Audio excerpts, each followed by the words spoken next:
मंजिलें उन्हीं को मिलती है जो रातों के अंधेरे से घबराता नहीं। हर मुश्किल से सीखो कुछ नया, क्योंकि सीखने वाला ही कभी हारता नहीं।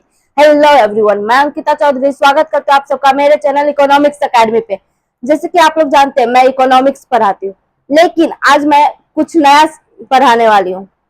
आज मैं 11th स्टैंडर्ड के बच्चों के लिए ना ओशियन सब्जेक्ट को लेकर आई हूँ। ये सब्जेक्ट को लेकर ना बच्चे ना बहुत कंफ्यूजन में रहते हैं, जो ये सब्जेक्ट होता क्या है और ये कैसे रिलेट करेगा हमारे कोर्स से। तो सुनो, ओशियन का मतलब होता है ऑर्गेनाइजेशन ऑफ कॉमर्स मैनेजमेंट। ये ना डायरेक्ट, ये सब्जेक्ट डायरेक्ट रिलेट करता है बिजनेस एक्टिविटी से, एंटरप्रेन्योर से, फाइनेंस और ट्रेड से। इसमें हम सीखते क्या है? हम इसमें सीखते हैं बिजनेस के स्ट्रक्चर क्या है, मैनेजमेंट ऑफ अ प्रिंसिपल, मतलब वो रूल्स एंड रेगुलेशन जो मैनेजमेंट के लिए काम आती है, और हम इसमें सीखते हैं जो ट्रेड कैसे किया जाता है। इन शॉर्ट हम इसमें सीखते हैं कॉर्पोरेट लाइफ के बारे में, जो बिजनेस या फिर कोई भी ऑर्गेनाइजेशन अपने आप को कैसे मैनेज करती है, कैसे डायरेक्ट सिचुएशन से निकलती है। सो आज हम क्या पढ़ेंगे इस सब्जेक्ट में? हम लोग इस सब्जेक्ट का पहला लेक्चर स्टार्ट करेंगे, जिसका नाम है introduction to commerce and businesses. आज का लेक्चर हम स्टार्ट करते हैं। Commerce, introduction of commerce and businesses. Commerce क्या होती है मैम? कॉमर्स तो एक स्ट्रीम का नाम है? नहीं, कॉमर्स जो है ना, कॉमर्स को कहते हैं exchange of goods and services, मतलब कोई भी गुड्स का लेन देन करना। ये ना एक ना ब्रॉड कॉन्सेप्ट है बिजनेस एक्टिविटीज का। तो चलिए स्टार्ट करते हैं। अभी देखो, हम ना इंसानों ना हमेशा से ही कुछ ना कुछ एक्टिविटी करते आए, मतलब कुछ ना कुछ काम करते ही आए। देखो, जब हम बच्चे थे तो हम कुछ ना कुछ खेलते थे। खेलना ये भी एक एक्टिविटी है। फिर बड़े हुए, फिर स्कूल जाना स्टार्ट किए। जब स्कूल जाना स्टार्ट किए तो स्कूल जाते थे, फिर पढ़ते थे वहां पे, वो भी एक एक्टिविटी है। फिर खाना खाना, वो भी एक एक्टिविटी है। मतलब वो सारे हम जो भी काम करते हैं वो एक एक्टिविटी है। जैसे कि मैं अभी पढ़ा रही हूँ, ये भी एक एक्टिविटी है। तो एक्टिविटी कितने टाइप की होते हैं वो देखते हैं। एक्टिविटी, एक्टिविटी ना दो टाइप की होती है, एक इकोनॉमिक एक्टिविटी और एक नॉन इकोनॉमिक एक्टिविटी।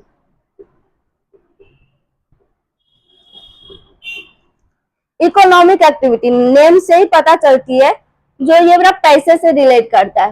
वो काम, वो एक्टिविटी जो हम पैसों के लिए करते हैं। नॉन इकोनॉमिक एक्टिविटी वो काम जो हम पैसों के लिए नहीं करते पर करते हैं। देखो, घर में मम्मी खाना बना रही है, ये क्या इकोनॉमिक एक्टिविटी है? मम्मी ऐसा थोड़ी ना बोलेगी तो मैं आपको खाना तभी दूंगी जब आप मुझे पैसे दोगे। आप लोग से कभी आपकी मम्मी ने ऐसा बोला है क्या, जो बेटा पैसे दे फिर खाना बना कर दूं? नहीं। वहीं पे जब हम रेस्टोरेंट पे जाते हैं, रेस्टोरेंट वाले शेफ जो हमारे लिए खाना बनाते हैं वो ऐसे बना देती है कि नहीं, होटल वाले क्या लेती है हमसे? पैसे। ये जो होटल वाले पैसे लेती है ना, वो इकोनॉमिक एक्टिविटी हो गया। लेकिन वो मम्मी जो प्यार से खाना बनाती है ना हमारे लिए, प्यार के लिए, वो नॉन इकोनॉमिक एक्टिविटी हो गया।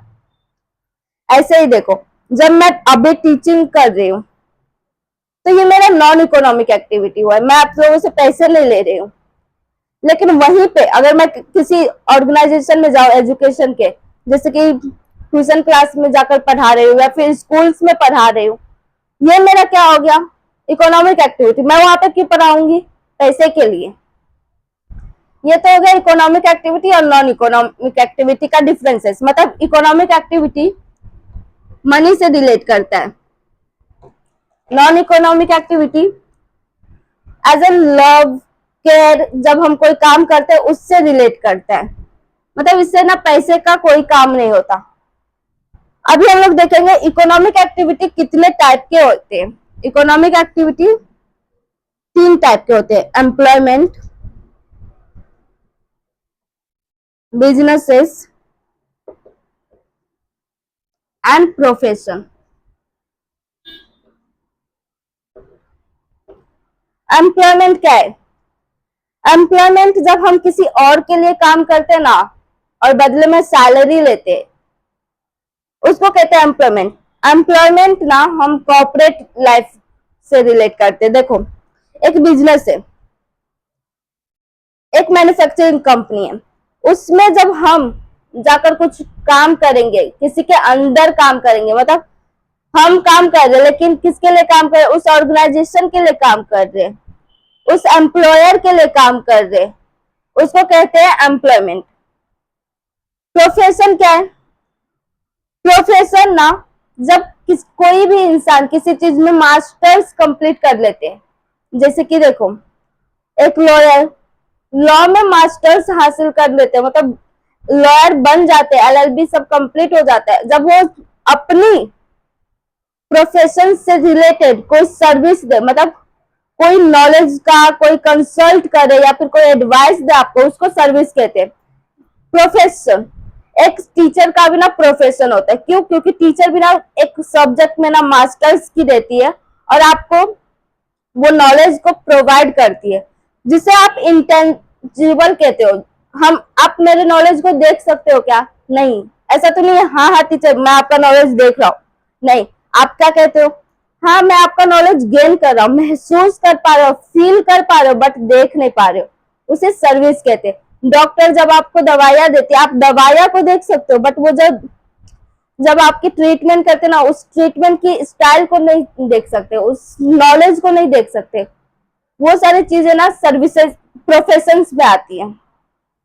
जब आपको कोई अपने लाइफ का सबसे इंपॉर्टेंट चीज आपको दे, जैसे कि एक इंफॉर्मेशन हो गया, ये सारी चीजें ना प्रोफेशंस में आती है। अभी बिजनेस क्या है? बिजनेस ना एक तरह से प्रोडक्शन करना है, लेकिन वो प्रोडक्शन करने का मतलब होना, मेन मोटिव होना चाहिए प्रॉफिट, उसको बिजनेस कहते हैं। बिजनेस प्रॉफिट तो ठीक है, उस प्रोडक्ट को प्रोड्यूस कर दिया, पर प्रोड्यूस करने के अलावा जब हम उसको मार्केट में ही नहीं भेजेंगे, हम उसको बेचेंगे ही नहीं, तो क्या उसको बिजनेस कहेंगे? नहीं। तो ये हो गया हमारा 3 एक्टिविटी। लेकिन आज हम सिर्फ और सिर्फ बिजनेस पे फोकस करेंगे। आज हम बिजनेस के बारे में पढ़ेंगे। बिजनेस क्या है? आपके बुक में एक डेफिनेशन दिया गया है, प्रोफेसर हैने ने दिया है। प्रोफेसर हैने ने कहा है बिजनेस ना वो एक्टिविटी है एक ह्यूमन का, जो वो प्रोडक्ट को प्रोड्यूस करते हैं, वो सारे प्रोसेस करते हैं सिर्फ और सिर्फ प्रॉफिट के लिए। देखो, business is all those human activities which are directed towards the production and processing of a wealth। इसका मतलब क्या है?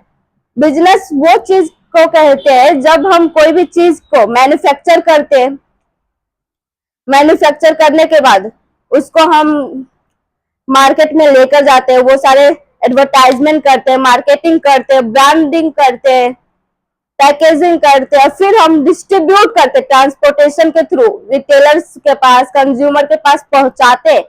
ये सारे एक्टिविटी हम क्यों करते हैं? सिर्फ और सिर्फ पैसे कमाने के लिए, प्रॉफिट होना चाहिए, तो इसको ना बिजनेस कहते हैं। और ये प्रॉफिट ना सिर्फ और सिर्फ ऐसे नहीं होना चाहिए जो फिक्स टर्म में होना चाहिए, कैसे भी हो सकती है। देखो, ये मार्कर मैंने 5 रुपए में बनाया, फॉर एग्जाम्पल मैं इसको मार्केट में जाकर 20 रुपए में बेच रहे हो, 5 रुपए जो है ये मेरा, ये क्या है? Cost of production. Cost of production क्या होती है? जब आप कोई भी चीज बनाने में खर्च करते हो, जितना रुपए लगाते हो ना, उस रुपये को कॉस्ट ऑफ प्रोडक्शन कहते हैं। लेकिन वहीं पे जब वो कॉस्ट ऑफ प्रोडक्शन से ज्यादा रुपए आप अर्न करते हो ना, लोगों से लेकर, मतलब ज्यादा रुपए अर्न कर रहे हो उससे, गुड्स एंड सर्विसेज को बेच के, उस ज्यादा रुपए को ना, मतलब जितना कॉस्ट ऑफ प्रोडक्शन है उसको और जो टोटल रुपए है उसको माइनस करो, और फिर जो रुपए बचेगी उसको प्रॉफिट कहते हैं। एग्जाम्पल के तौर पे मैं तुम्हें समझाती हूँ। ये मैंने 5 रुपए की बनाई, 15 रुपए में बेच दी मार्केट में, 15 में से 5 माइनस करो, 10 रुपए जो बचा ना, वो 10 रुपए आपकी प्रॉफिट और 5 रुपए क्या थी? Cost of production. क्यों? क्योंकि मैंने 5 रुपए में बनाई थी, 5 रुपए में मेरा इसमें का सब रॉ मटेरियल वगैरह आ गया था, सब मैनेज हो गया था। तब बिजनेस तो समझ ले, बिजनेस ना एक इकोनॉमिक एक्टिविटी होना चाहिए, मतलब बिजनेस कभी भी ना इकोनॉमिक एक्टिविटी ही होता है, सिर्फ और सिर्फ पैसे के लिए ही होता है बिजनेस। तो हम इसका ना कैरेक्टरिस्टिक्स पढ़ेंगे और फीचर्स देखेंगे। फीचर्स क्या है बिजनेस का।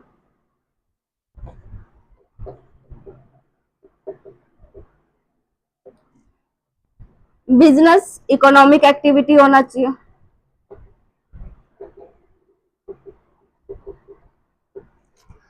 आप ऐसा नहीं बोलोगे जो हाँ मैंने गुड्स एंड सर्विसेज प्रोड्यूस किया लेकिन उसको खुद ही कंज्यूम कर लिया, उसको बिजनेस नहीं कहेंगे। क्यों? क्योंकि वो आपने किया सिर्फ और सिर्फ सेल्फ कंजप्शन के लिए। देखो एक फार्मर है, जब वो फार्मिंग करते ही है तो फिर वो क्या होता है, वो जब फार्मिंग करती है तो वो मार्केट में ले जाना चाहिए उसको, मतलब ऐसा नहीं जो हाँ ये मैंने सिर्फ और सिर्फ खुद के कंज्यूम के लिए बनाया।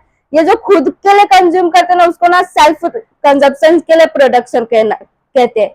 लेकिन वहीं पे अगर वो चीज मैंने मार्केट में लेकर गई, मार्केट में उसको बेचा, मार्केट में डील किया, उसको बिजनेस एक्टिविटी कहते हैं। तो इकोनॉमिक होना चाहिए, मतलब पैसे से रिलेटेड ही होना चाहिए हमेशा बिजनेस, मनी से रिलेटेड होना चाहिए। और इसका सेकंड पॉइंट है टू पार्टीज।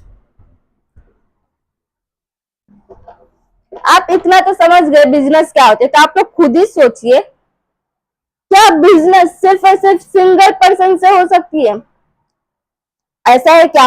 हाँ मैंने सिर्फ बना लिया, मतलब मैं सेलर हूं, मैं सेल करने के लिए गई बट कोई खरीदने के लिए नहीं आया, सिर्फ ऐसे एक ही इंसान हूं मैं, एक ही चीज हो, तो क्या उस हो सकती है बिजनेस? नहीं, उसके लिए दो पार्टी चाहिए, एक बायर होना चाहिए और एक सेलर होना चाहिए, तभी ना बिजनेस होगा, तभी ना कोई एक्सचेंज होएगा। जब मैं आपको दूंगी कोई गुड्स तो आप खरीदने वाले भी तो होना चाहिए, तभी तो हमें आप पैसे दोगे, तभी तो बिजनेस कहलाएगी।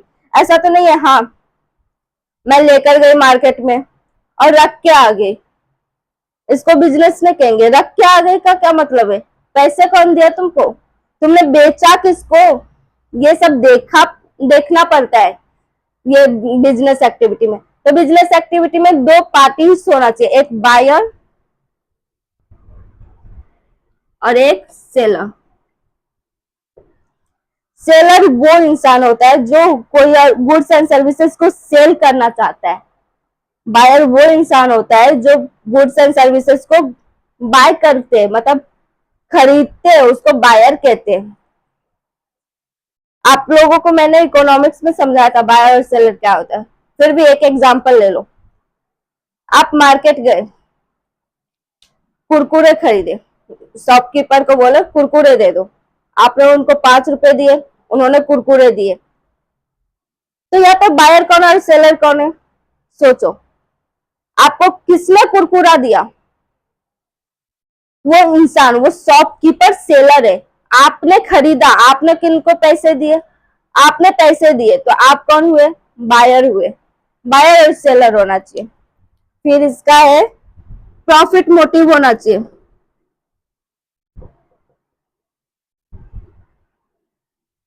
बिजनेस एक्टिविटी का एम क्या होना चाहिए? एम, मोटिव का मतलब होता है एम, मतलब गोल।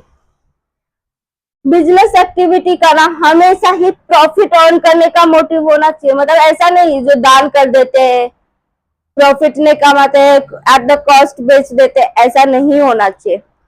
हमेशा ये सोचता है एक एंटरप्रेन्योर, एक इंसान जो बिजनेस करता है, वो सिर्फ और सिर्फ ये सोचता है कि कैसे मैं प्रॉफिट अर्न कर सकूं, कैसे मैं ज्यादा से ज्यादा प्रॉफिट अर्न करूं, कैसे मैं ज्यादा से ज्यादा कमा सकूं, कैसे मैं ज्यादा से ज्यादा पैसे ला सकूं अपने बिजनेस में, उसको कहते हैं प्रॉफिट मोटिव होना चाहिए। अभी हम लोग नेक्स्ट पॉइंट पढ़ते हैं।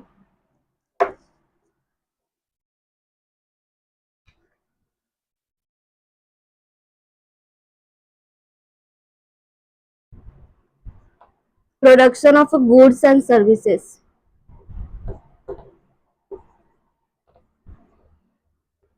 गुड्स एंड सर्विसेज, कोई भी बिजनेस एक्टिविटी में ना कुछ प्रोडक्शन होना चाहिए या फिर सर्विसेज होना चाहिए। अभी देखो, जैसे कि मैंने स्टार्टिंग में बिजनेस का जब डेफिनेशन समझाई थी आप लोगों को, तभी बोली थी वो सारे एक्टिविटी जो प्रोडक्शन से रिलेटेड है या फिर कोई भी प्रोसेस से रिलेटेड है जो प्रॉफिट के लिए हो रहा है उसको बिजनेस कहते हैं। तो यहाँ पे production of goods and services दिया गया है। इसका मतलब क्या हो सकता है? इसका मतलब है कोई भी ऐसी एक्टिविटी बिजनेस में ना होना चाहिए जो गुड्स एंड सर्विसेज को प्रोड्यूस कर सके। देखो फॉर एग्जाम्पल, एक मैंने बिजनेस खोला है बट सिर्फ खोल कर रख दिया है, कुछ कर ही नहीं रही हूँ, मतलब सिर्फ रजिस्टर करवाया है बट उसमें कोई एक्टिविटी ही नहीं हो रही है।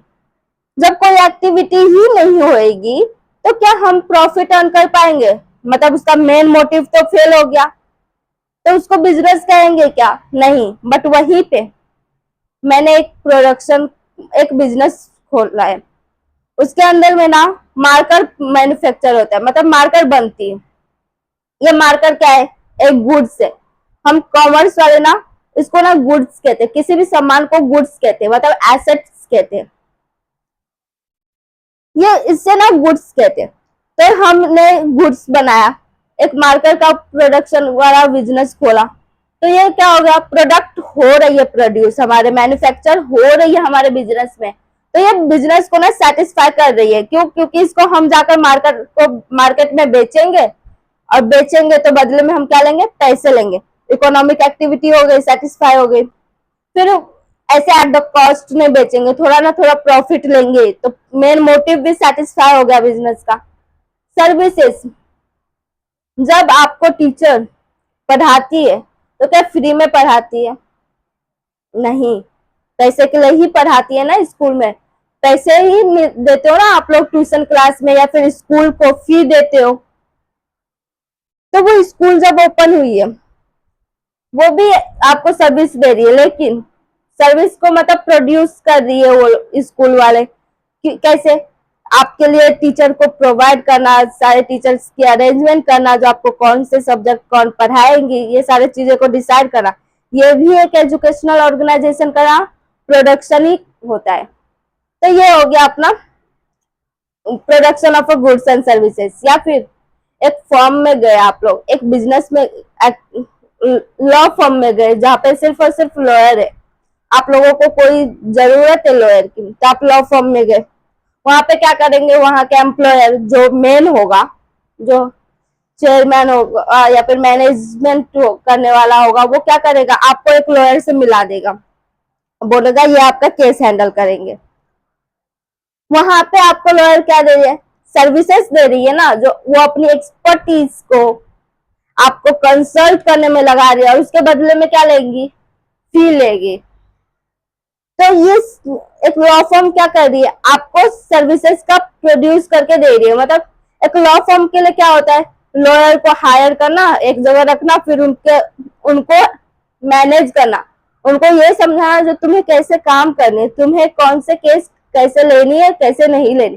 तो वो लॉ फर्म की क्या रहती है? प्रोडक्शन रहती है। वो भी फ्री में नहीं करते, वो भी चार्ज करते हैं ना, वो भी आपसे फी लेते हैं ना रिटर्न में। ये होगा goods and services.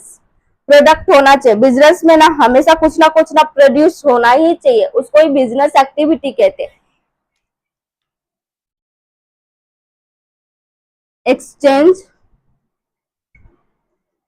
Of goods and services.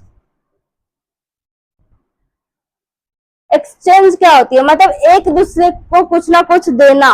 अब देखो, जैसे मैंने बोला था, आप शॉपकीपर के पास गए, वहां पे से कुरकुरे लिए, तो उन्होंने आपको क्या दिया? कुरकुरे। बदले में आप क्या दिए? पैसे दिए। तो एक्सचेंज जो होता था ना पहले, दो तरीके से होता है। एक बाटर सिस्टम, और दूसरा मॉनेटरी सिस्टम, जो मनी देते हम लोग।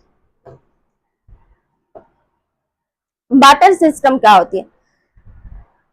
पहले देखो, जब हमारे पास में पैसे नहीं थे तब तभी भी एक्सचेंज होती ही थी ना। ऐसा तो है नहीं जो मेरे पास में सब कुछ है, मुझे कुछ खरीदने की जरूरत ही नहीं थी। नहीं, उस टाइम पे भी एक्सचेंज होती थी। जब पैसे नहीं थे, वहां के लोगों को, उस टाइम के लोगों को भी ना किसी चीज की जरूरत होती थी। तो वो लोग कैसे एक्सचेंज करते थे? वो लोग ना बाटर सिस्टम के थ्रू एक्सचेंज करते थे। बाटर सिस्टम क्या होती है? बाटर सिस्टम में ना, जब आप कोई भी सामान लेते हो, कोई भी गुड्स लेते हो, तो उसके बदले में पैसे नहीं देते थे, उसके बदले में आप दूसरे गुड्स देते थे। जैसे पहले के जमाने के लोगों के पास में चावल नहीं थी, फॉर एग्जाम्पल एक इंसान है, पर्सन ए और पर्सन बी, इसके पास में राइस बहुत है और इसको राइस चाहिए, इसके पास में व्हीट बहुत है, तो ये लोग क्या करेंगे, ये जाएगा इसके पास और इसको बोलेगा तू मुझे राइस दे दे, और मैं तुम्हें बदले में व्हीट दूंगा, क्योंकि ए पर्सन जो है उसको, उसके पास में राइस बहुत है और व्हीट नहीं है, इसको व्हीट की जरूरत है, और ये पर्सन जो है इसके पास में व्हीट है बट राइस नहीं है, तो ये क्या बोलेगा, बी तू मुझे राइस दे दे, बदले में मैं तुम्हें व्हीट दे दूंगा। देखो, मतलब तू मुझे राइस दे, मैं तुम्हें व्हीट दे रहा हूं, ये क्या हो गया, बाटर सिस्टम। हम क्या करते हैं, मैंने राइस लिया और मैंने उस किसी और को क्या दिया, गेहूं दिया, यह हो गया बाटर सिस्टम, किसी सम्मान के बदले में सम्मान देना। बट वहीं पे अभी हम लोग क्या करते हैं, हमें राइस चाहिए तो हम राइस लेते हैं और बदले में व्हीट देते, क्या नहीं, हम क्या देते हैं, पैसे देते। इसको क्या कहते हैं, मॉनेटरी सिस्टम। बाटर सिस्टम अभी भी ना कहीं कहीं चल रहा है, थोड़ा माइनर वे में चल रहा है, मतलब बहुत कम चलता है, बट कहीं ना कहीं चल रहा है। बट मॉनेटरी सिस्टम, कोई भी सामान लिया, उसके बदले में मुझे सिर्फ और सिर्फ पैसे ही चाहिए और कुछ सामान नहीं चाहिए, कुछ सामान दोगे मुझे किसी सामान के बदले में, तो वो क्या कहलाएगी, बाटर सिस्टम कहलाएगी। अभी हम लोग नेक्स्ट पॉइंट पढ़ते हैं।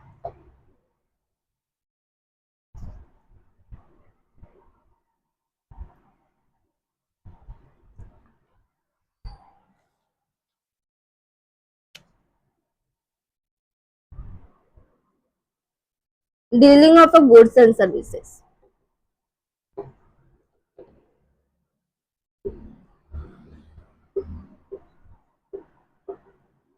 इसका मतलब क्या है, इसका मतलब हो क्या सकते, सोचो। देखो, बिजनेस में ना हमेशा जो डील होएगी ना एक दूसरे से, मतलब बायर सेलर में जो भी डील होएगी, सिर्फ और सिर्फ गुड्स एंड सर्विसेज के लिए ही डील होना चाहिए और किसी चीज के लिए नहीं। ऐसा नहीं कि हाँ हम डील करते अब बोलते बस मैं तुम्हें 5 करोड़ दूंगा, तू बस किसी को उड़ा दे, उसको बिजनेस नहीं कहते, वो भी तो प्रॉफिट के लिए हो रही है, बट उसको बिजनेस नहीं कहते। बिजनेस कैसे होना चाहिए, हाँ मैं तुम्हें 5 लाख दे रहा हूं, तुम मुझे इतने इतने फर्नीचर दे दो, इतने टीवी दे दो, ये सारे चीजें होना चाहिए। मतलब बिजनेस ना, कभी भी बिजनेस की डील जो होएगी ना, वो सिर्फ और सिर्फ गुड्स एंड सर्विसेज के लिए होना चाहिए, मतलब कुछ गुड्स के लिए होना चाहिए या फिर सिर्फ और सिर्फ सर्विसेज के लिए होना चाहिए, या फिर गुड्स एंड सर्विसेज दोनों के लिए होना चाहिए, मतलब दोनों के लिए ही सिर्फ होना चाहिए, सिर्फ गुड्स होना चाहिए बदले में या फिर सर्विसेज, कोई भी इलीगल काम नहीं, कोई भी ऐसी चीजें नहीं जो इन दोनों को सेटिस्फाई नहीं कर रही है। ऐसा नहीं जो मैं तुम्हें रुपए दे रहा हूं तो तुम्हें किसी को मर्डर करना है, ये काम सब बिजनेस एक्टिविटीज में नहीं आती। बिजनेस की डीलिंग हमेशा गुड्स एंड सर्विसेज के लिए होना चाहिए, या तो कपड़ों के लिए होना चाहिए, या तो टीवी के लिए होना चाहिए, या फिर कोई डॉक्टर से लेते हैं, या फिर कोई भी कुरियर्स वगैरह जो होती है, जो सर्विस प्रोवाइड करती है, उन सारे चीजों के लिए होना चाहिए, किसी भी इलीगल चीजों के लिए नहीं होना चाहिए। फिर कंटिन्यूटी, कंटिन्यूटी इन डीलिंग, मतलब हमेशा होना चाहिए यार। देखो एग्जांपल ले लो, मैं ना बोरीवली गई थी, वहां से मैंने ना 2-3 कपड़े ना बहुत अच्छा अच्छा खरीद कर लाई, वो लाई, और फिर मेरे पड़ोस वाले आंटी को ना पसंद आ गई, उन्होंने क्या कहा कि तुम ये मुझे दे दो, बदले में मैं तुम्हें पैसे दे दूंगी। मैंने उनको दे दिया, उन्होंने पैसे भी दे दिए, ये भी तो प्रॉफिट हुआ मुझे, ये भी तो मैंने बेचा ही ना, बायर सेलर तो एग्जिस्ट है इसमें, इसमें प्रॉफिट भी मोटिव एग्जिट है, इसमें और कंज्यूमर सेटिस्फेक्शन भी है, मतलब उनको भी अच्छा लगा, मुझे भी पैसे मिले, ये सारे चीजें प्रेजेंट है इसमें, लेकिन फिर भी ये बिजनेस नहीं कहलाती। क्यों? क्योंकि मैं सिर्फ और सिर्फ एक दिन अचानक से गई, लेकर आ गई, फिर बैठ गई घर पे, फिर मैं कुछ नहीं करती, मैं आराम कर रही हूँ बस, और कुछ नहीं। इसको बिजनेस कहेंगे क्या? नहीं, बिजनेस ना रोज होना चाहिए, ऐसे नहीं जो एक दिन किया फिर सालों तक कुछ नहीं किया, उसको बिजनेस नहीं कहते। मतलब बिजनेस जो है ना कंटिन्यू बेसिस पे होना चाहिए। ये डीलिंग जो है गुड्स और सर्विसेज का, वो हमेशा ही होना चाहिए। मतलब देखो, एक शॉपकीपर को ही देख लो, रिटेलर को देख लो, वो क्या करते हैं? वो सामान लाते, दुकान लगाए हैं, फिर वो रोज वही चीज को बेच रहे हैं। देखो, अभी वही दूध वाले अंकल के पास में जाओ तो तुम्हें दूध मिलेगी, रोज मिलेगी उनके पास में। ऐसा नहीं है जो आज वो दूध बेच रहे फिर रुक गए, फिर तो तुम्हें 2 साल तक दिखेंगे ही नहीं, ऐसा नहीं है ना। वो वही शॉपकीपर के पास में जाओगे तो दूध तुम्हें हमेशा ही मिलेगी, आज भी मिलेगी, कल भी मिलेगी, और ऐसे ही मिलती रहेगी तुझे।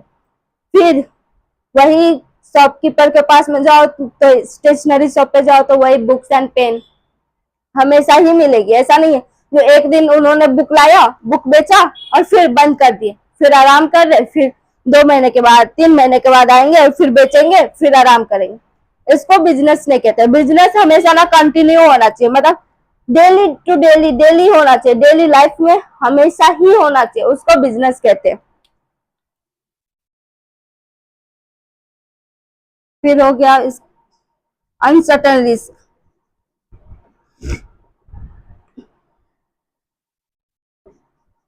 अनसर्टन रिटर्न, अनसर्टन रिटर्न क्या होती है? रिटर्न में हमें क्या मिलती है? बिजनेस में प्रॉफिट मिलती है। और अनसर्टन मतलब जो सर्टन नहीं है, जो फिक्स्ड नहीं है। अभी देखो एम्प्लॉयर को देखो, वो क्या करते हैं, उनका सैलरी ना फिक्स्ड है, उनको ना रिटर्न ना हमेशा फिक्स्ड मिलती है एम्प्लॉयर को। क्यों? एम्प्लॉयमेंट के लिए एम्प्लॉयर जाती है, एम्प्लॉय जाते, फिर 1 महीना काम करो, फिर महीने के एंड में या फिर महीने के फर्स्ट दिन उनको सैलरी ना फिक्स्ड मिलती है, उसको क्या कहते हैं? Fixed return. बट यहाँ पे क्या हो रही है? अनसर्टन रिटर्न, मतलब इनका रिटर्न फिक्स्ड नहीं, इनका प्रॉफिट फिक्स्ड नहीं। हो सकता है कभी ये मारकर बेचने में मुझे 5 रुपए की मुनाफा हुआ, कभी हो सकता है इस रिटर्न इसको मैं बेचूंगी तो हो सकता है मुझे 10 रुपए की मुनाफा हो, या फिर कभी कभी मुझे होगा ही नहीं, ये भी हो सकती है। तो क्या ये रिस्क रिटर्न अनसर्टन है, फिक्स्ड है? नहीं। मैं जब बुक बेच रही हूँ तो मुझे एक इंसान ने, एक कस्टमर ने 5 रुपए का प्रॉफिट हुआ, मतलब 30 रुपए वाली बुक उन्होंने मुझसे 35 में लिए। कोई कोई ऐसा भी होता है जिनको मैं बोलूं 40 में, वो 40 भी मेरे को दे दे। ये होता है अनसर्टन रिटर्न। किसी से मैंने 5 प्रॉफिट कमाया, किसी से मैंने 10 कमाया, हो सकता है किसी से मैं 50 रुपए भी ले सकूं। ये हो गया अनसर्टन रिटर्न, जो फिक्स ही नहीं है। देखो, किसी से मैं 5 ले रही हूँ, किसी से मैं 10 प्रॉफिट एक्स्ट्रा कमा रही हूँ, किसी से मैं 20 कमा रही हूँ। ये होता है अनसर्टन, मतलब सिचुएशन पे डिपेंड करती है यार रिटर्न कैसा होगा। देखो, जब कोविड था ना, तब क्या रिटर्न फिक्स्ड थी लोगों की? नहीं, अनसर्टन थी। क्यों? क्योंकि कभी भी लॉकडाउन होती थी, कभी भी कुछ होता था, मतलब उस टाइम पे इतना बिजनेस अप डाउन हो रहा था, इतना देश में प्रॉब्लम्स थी, जिसके वजह से उनका रिटर्न जो है ना, किसी किसी का प्रॉफिट ज्यादा हुआ। जैसे कि देखो, फार्मा कंपनी हो गई, उनका रिटर्न ना बढ़ती ही गई उस टाइम पे। क्यों? क्योंकि मेडिकल की ज्यादा से ज्यादा उस टाइम पे जरूरत थी। वहीं पे तुम देख लो, परफ्यूम की कंपनी या फिर कोई भी ऐसे कॉस्मेटिक गुड्स की कंपनी, उनका रिटर्न कैसे गया? वो ना लॉस में जा रहे थे। ये होता है अनसर्टेन रिटर्न। फिर 8th पॉइंट है रिस्क। रिस्क क्या होते हैं? बिजनेस में ना बहुत ज्यादा रिस्क भी होती है, नहीं भी होती है। देखो, मैं ना प्लास्टिक की बिजनेस कर रही हूँ, ये बिजनेस इतना कर रही थी, इतना कर रही थी कि मेरा ना बहुत ही ज्यादा हाई लेवल पे प्रॉफिट जा रहा था। लेकिन एक दिन अचानक से गवर्नमेंट ने अनाउंस कर दिया कि प्लास्टिक ना बैन हो गई। सोचो मेरा बिजनेस क्या हुआ, मेरा बिजनेस सिर्फ धप हो गया यार, मेरा बिजनेस सिर्फ बंद हो गया। इसको कहते हैं रिस्क। ये रिस्क भी ना अनसर्टेन रहता है, मतलब कभी भी आ सकते हैं, कितना भी रिस्क आ सकती है। हमेशा हम प्रॉफिट ही कमाए बिजनेस में, ये जरूरी नहीं होता। बिजनेस में हमेशा प्रॉफिट ही अर्न करे, ये जरूरी नहीं होता। हो सकता है मैं प्रॉफिट के बदले सिर्फ एट द कॉस्ट कर दू, मतलब इक्वल हो रहा है मेरा कॉस्ट और मेरा जो अर्न कर रहे हो वो दोनों ही इक्वल है, रिवेन्यू इक्वल है। या फिर हो सकता है मैं कॉस्ट और रिवेन्यू को अगर कंपेयर करो तो रिवेन्यू ना बहुत हाई लेवल पे जा रहे हैं, मतलब मेरा प्रॉफिट ना बहुत हाई लेवल पे जा रहे, लेकिन अचानक से कुछ ऐसा हुआ जिसके वजह से मैं लॉस में जाने लगी।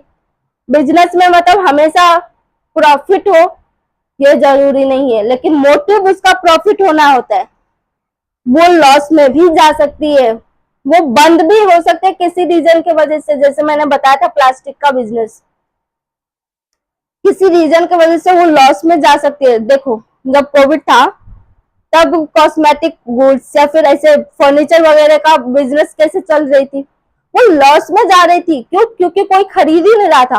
कोविड में कौन फर्नीचर खरीदेगा, कोई नहीं खरीदा था। लेकिन वहीं पे मेडिकल वगैरह को देखो, मेडिसिन वगैरह हमने इतना यूज किया, इतना कंज्यूम किया, जिसके वजह से फार्मा कंपनी का प्रॉफिट क्या हो गया, हाई हो गई। फार्मा कंपनी का प्रॉफिट तो हाई होगी, बट फर्नीचर वगैरह कंपनी का लॉस हो गया। कोई कोई कंपनी ऐसी थी जो बंद हो गई इसके चक्कर में, सरवाइव करने का ही नहीं कैपिटल उनके पास में बचा, उतना रुपए ही नहीं बचा जो वो सरवाइव कर पाए। ये सारी चीजें होती है रिस्क।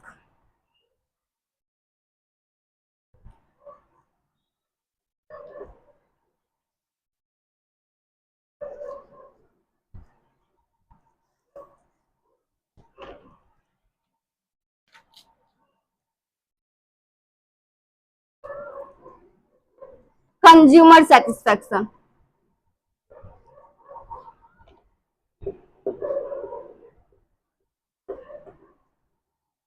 देखो बिजनेस ना हमेशा हम करते हैं प्रॉफिट अर्न करने के, लेकिन प्रॉफिट कब मिलेगी हमें, जब कंज्यूमर सेटिस्फाई हो, कंज्यूमर को हमारे गुड्स से संतुष्टि मिले हो।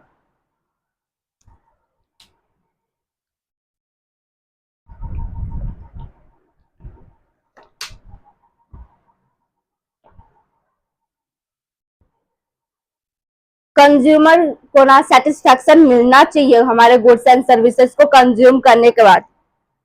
देखो मैं गुड्स बना रही हूँ, बस बनाई जा रही हूँ, बनाई जा रही हूँ, बनाई जा रही हूँ, बट मैं ना ये देख ही नहीं रही हूँ कि क्या मार्केट में कंज्यूमर को ये चीज चाहिए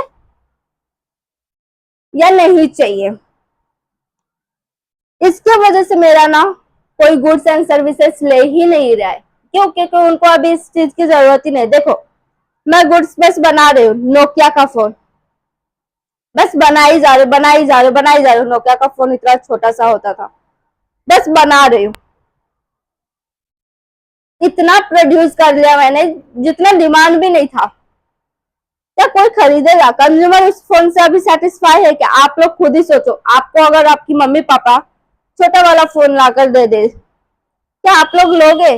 बोलोगे क्या मम्मी यार, इस जमाने में कौन ये ऐसा फोन यूज करता है, यही रिएक्शन होगी ना।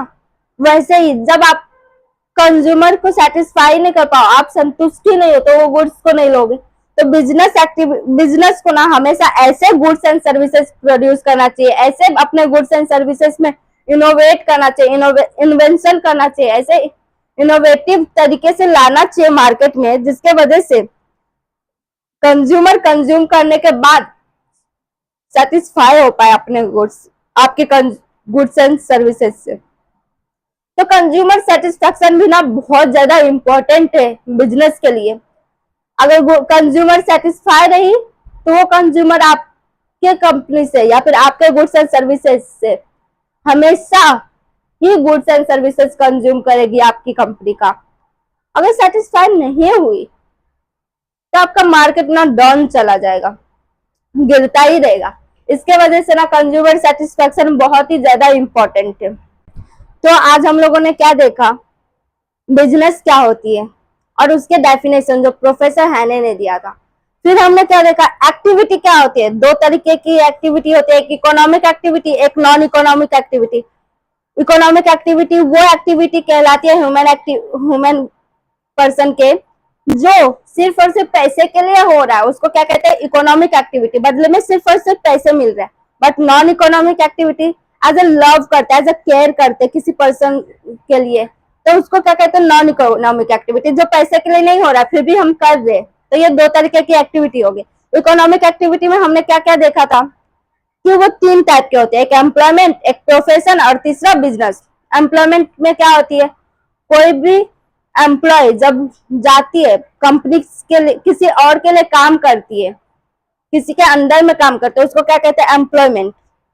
जैसे कि आपके पापा या फिर मेरे पापा जब ऑफिस जाते हैं तो वो भी ना किसी के अंडर में काम करते हैं, तो मेरे पापा क्या हो गए, एम्प्लॉय। और मेरे पापा को जो जिसके लिए मेरे पापा काम कर रहे हैं वो क्या हो गए, एम्प्लॉयर। तो एम्प्लॉयमेंट इसको कहते हैं, जो फिक्स टर्म में सैलरी उनको मिलती है। प्रोफेशन, प्रोफेशन को रिटर्न में क्या मिलती है, फी मिलती है। जैसे मेरा एक टीचर एक प्रोफेशन है।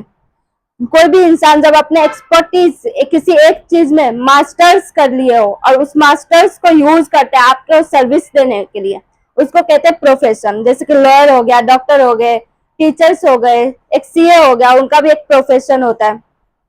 फिर हमने देखा बिजनेस। बिजनेस क्या होते हैं, कोई भी गुड्स एंड सर्विसेज को प्रोड्यूस करना, वो ह्यूमन एक्टिविटीज जो प्रोडक्शन को प्रोड्यूस कर रहा है, कोई भी प्रोड्यूस गुड्स एंड सर्विसेज को प्रोड्यूस कर रहा है, किसके लिए, सिर्फ और सिर्फ प्रॉफिट अर्न करने के लिए, उसको क्या कहते हैं, बिजनेस। फिर हमने देखा फीचर्स क्या क्या होती है बिजनेस के। पहला क्या था, इकोनॉमिक एक्टिविटी। फर्स्ट पॉइंट आपके फीचर्स में इकोनॉमिक एक्टिविटी। बिजनेस सिर्फ और सिर्फ पैसे के लिए ही होना चाहिए और किसी भी मोटिव से नहीं होना चाहिए। फिर सेकंड हमने क्या देखा, उसमें दो पार्टी होना चाहिए। बिजनेस कभी भी दो पार्टी से ही चलते हैं, मतलब एक बायर होगा एक सेलर होगा। सिर्फ सेलर से काम नहीं चलेगा या फिर सिर्फ बायर से काम नहीं चलेगा। खरीदने वाले तो बहुत है बट बेचने वाला कोई नहीं, इसको बिजनेस नहीं कहेंगे। जब दोनों हो, खरीदने वाले भी हो बेचने वाले भी हो, मतलब बायर एंड सेलर भी हो। फिर हमने देखा production of goods and services. Goods और सर्विसेज को ना प्रोड्यूस होना चाहिए बिजनेस एक्टिविटी में। कोई भी प्रोडक्शन होना चाहिए, या तो गुड्स की होना चाहिए या फिर सर्विसेज की होना चाहिए। कोई भी बिजनेस आपको या तो कोई भी सर्विसेज प्रोवाइड करे, यानी कि कोई अपनी एडवाइस को प्रोवाइड करे, जैसे कि लॉयर वगैरह, इसे भी बिजनेस कहेंगे लॉ फॉर्म के लिए। लेकिन वहीं पे कोई भी मार्कर बन रही है, बिस्किट्स बन रही है, मैगी बन रही है, इसे भी गुड्स कहेंगे, प्रोडक्शन कहेंगे मैगी के कंपनी के लिए। तो क्या हुआ, प्रोडक्शन होना चाहिए, प्रोड्यूस हो रहा है गुड्स एंड सर्विसेज। फिर हमने क्या देखा, प्रॉफिट मोटिव होना चाहिए। बिजनेस हमेशा प्रॉफिट के लिए होना चाहिए, उनका गोल एक ही होना चाहिए कि मुझे ना प्रॉफिट अर्न करनी है कैसे भी। फिर हमने देखा कि exchange of goods and services होना चाहिए। एक्सचेंज कितने टाइप के होते हैं, दो टाइप के, बार्टर सिस्टम और मॉनेटरी सिस्टम। बार्टर सिस्टम पहले होती थी, अभी भी थोड़ा बहुत हो रही है। और मॉनेटरी सिस्टम जो पैसे के लिए एक्सचेंज हो रही हो, मतलब किसी भी गुड्स एंड सर्विसेज के बदले में हम पैसे दे रहे, बट वहीं पे किसी गुड्स एंड सर्विसेज के लिए जब हम कोई और गुड्स एंड सर्विसेज प्रोवाइड करें तो उसको बार्टर सिस्टम कहते हैं। फिर हमने देखा dealing of goods and services. कभी भी ना डील होना चाहिए गुड्स एंड सर्विसेज का। ऐसे नहीं जो डील कर रहे, मतलब तुम मुझे पैसे दे दो मैं तुम्हें हवा दे दूंगा, ऐसे नहीं। किसी भी गुड्स एंड सर्विसेज को ही डील करो, मतलब सिर्फ ऐसे चीजों को डील करो जिसे आप देख सकते हो या फिर सर्विसेज को प्रोवाइड कर सकते हो। ऐसे चीजों को, इलीगल चीजों के लिए नहीं होना चाहिए। तुम मुझे पैसे दो मैं तुम्हारे लिए किसी को उड़ा दूंगा, इसको dealing of goods and services नहीं कहते। बट वहीं पे तुम मुझे पैसे दो मैं तुम्हें मार कर दूंगा, या फिर तुम मुझे पैसे दो मैं तुम्हें पढ़ा दूंगा, इसको कहते हैं गुड्स एंड सर्विसेज। गुड्स ना दो टाइप के होते हैं, कैपिटल गुड्स और एक कंज्यूमर गुड्स। कंज्यूमर गुड्स वो गुड्स होता है जो हम कंज्यूम करते हैं, मतलब कंज्यूमर कंज्यूम कर पाए। बट कैपिटल गुड्स वो गुड्स होती है जो हम बिजनेस में लगाते हैं। जैसे कि फॉर एग्जांपल हमने फर्नीचर लाया और वो फर्नीचर हमने बिजनेस के लिए यूज किया, ये हो गया कैपिटल गुड्स। वहीं पे मैंने फर्नीचर लाया और ये फर्नीचर मैंने घर के लिए लाया, ये हो गया कंज्यूमर गुड्स। फिर हमने देखा कंटिन्यूटी ऑफ बिजनेस। बिजनेस सिर्फ एक दिन किया और छोड़ दिया, उसको बिजनेस नहीं कहेंगे। बिजनेस डेली बेसिस पे होना चाहिए, रोज होना चाहिए, कंटिन्यू रहना चाहिए, उसको कहते हैं कंटिन्यूटी ऑफ बिजनेस। फिर हमने देखा अनसर्टेन रिटर्न। बिजनेस में कभी भी रिटर्न फिक्स्ड नहीं होता, अनसर्टेन होता है, कभी ज्यादा हो सकता है, कभी कम हो सकता है, कभी लॉस हो सकता है। Element of risk. बिजनेस ना एक रिस्क से बना हुआ है। जरूरी नहीं है कि हमेशा प्रॉफिट ही हो आपको, जरूरी नहीं है कि हमेशा लॉस में जाओ आप, कभी कभी इक्वल भी हो सकती है। कॉस्ट और रिवेन्यू इक्वल भी हो सकते हैं, मतलब जितने में मैंने खरीदा, मतलब जितने में मैंने बेचा उतने में ही मैंने बनाया। मतलब मैंने 5 रुपए में बनाया, 5 रुपए में बेचा। ये मैंने 5 रुपए में बनाया, 20 रुपए में बेचा, ये प्रॉफिट हो गया। ये मैंने 5 रुपए में बनाया, 10 रुपए में बेचा, प्रॉफिट हुआ। कभी कभी तो बैन भी हो जाती है कंपनी, तो धप भी पड़ जाती है, जैसे कि प्लास्टिक की कंपनी। मैं प्लास्टिक का मैन्युफैक्चरिंग करती थी, बट अचानक से गवर्नमेंट ने बोला प्लास्टिक बैन हो गया, मेरा बिजनेस तो ठप हो गया यार, मेरा बिजनेस तो बंद ही हो गया। फिर हमने देखा जो कंज्यूमर सेटिस्फेक्शन होना चाहिए, मतलब जो भी गुड्स एंड सर्विसेज हम बना रहे हो वो कंज्यूमर के हिसाब से बनाना चाहिए, कंज्यूमर को संतुष्टि मिलना चाहिए वो गुड्स एंड सर्विसेज से। ऐसा नहीं जो मैं जो बना रहे हो वो कंज्यूमर को चाहिए ही नहीं, उसको बिजनेस नहीं कहेंगे। अपने प्रोडक्ट में इनोवेशन लाओ, ऐसा जो इन्वेंट करो कुछ ऐसा जो कंज्यूमर को चाहिए मार्केट में, ये सारी चीजें देखते हैं। तो ये तो हमने फीचर्स देखा, आज हमें बिजनेस के बारे में पढ़ा। नेक्स्ट सेशन में हम एम्प्लॉयमेंट और प्रोफेशन का पढ़ेंगे।